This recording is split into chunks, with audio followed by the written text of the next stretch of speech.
mind your own business. This is what I used to tell myself whenever I started comparing myself to other people, or when I looked at what they had versus what I had.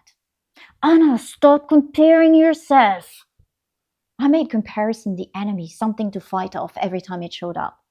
And it kept showing up. There was obviously a defect in my mind, I was sure of it. Well, I was wrong. I wasn't suffering from mind malfunction because it turns out comparison is just something any normal human mind does. Here's the truth, and it may be a little bit uncomfortable to hear, but I'll say it anyway. You do not experience the world without comparison. You can't. And if you thought the ultimate wisdom was to completely stop comparing yourself to other people, you might want to think about this. Just as full only exists because empty exists, more only exists because less does. You wouldn't know something's unfair if you had no knowledge of what fairness is. You wouldn't know the concept of too much if you'd never experienced not enough. Meaning itself seems to appear through contrast. And in the same way, other people are not just neutral to you. They become reference points. And in that, you turn them into measurements of yourself. Comparison is how perception organizes itself. So when you compare yourself to other people, did you ever think that maybe you're simply orienting yourself? Take something as basic as height, for example. If that person is tall and I barely reach their chest, even when I'm on my tiptoes, that must make me short, right? Let's take this a bit further. Imagine we were all exactly the same height, no variation at all. Would height even be a thing? Probably not. It wouldn't even cross your mind.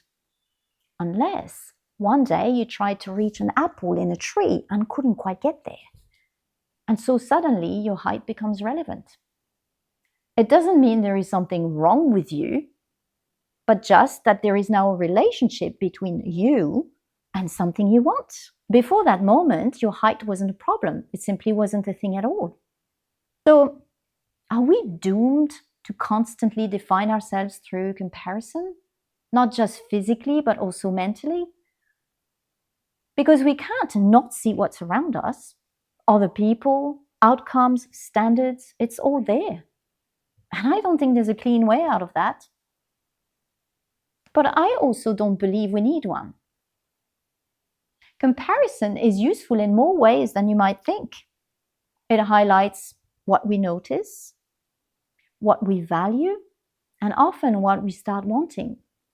So rather than using comparison as a verdict on who you are, you can start using it as a way to understand your own desires. Not all desire appears out of nowhere. Some of it forms in response to what you see around you through comparison. You, them. Try this. Next time you want something, ask yourself, if I was the only human on this planet, would I still want this? Sometimes the answer will be yes. Look, for example, I bought myself a wooden flute not long ago. I don't really know how to play it, but I love the sound it makes. That enjoyment is mine. No audience required. But other things, I'm not so sure. Earrings, for example. I love earrings. Would I still wear them if I was completely alone on Earth? I don't think so. I'd probably just walk around naked, to be honest. And that doesn't mean that my desire to beautify myself with earrings is fake or shallow. No, it just shows that it exists in relationship with other people. It comes alive in a world where other people are there to see it. And this doesn't just apply to objects, it applies to goals too. There was a time many years ago when I really wanted to run the Marathon des Sables in the Sahara Desert. That's basically several days of running across sand dunes in extreme heat. Was that purely for my own enjoyment? I'm pretty sure if I'd asked myself back then, Anna, if you were the only human on this planet, would you still want to do this?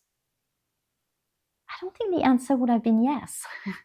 And that's interesting because it tells me that part of my desire to run this marathon was shaped through comparison. Not just what I wanted, but what would be impressive, what would stand out, what would mean something in relation to others. And that's the part we don't talk enough about. We are relational beings. Some of what we enjoy, some of what we choose, some of what we care about exists because other people exist. Even birds display their colors to be seen. So no, you're not vain because some of what you like involves perception.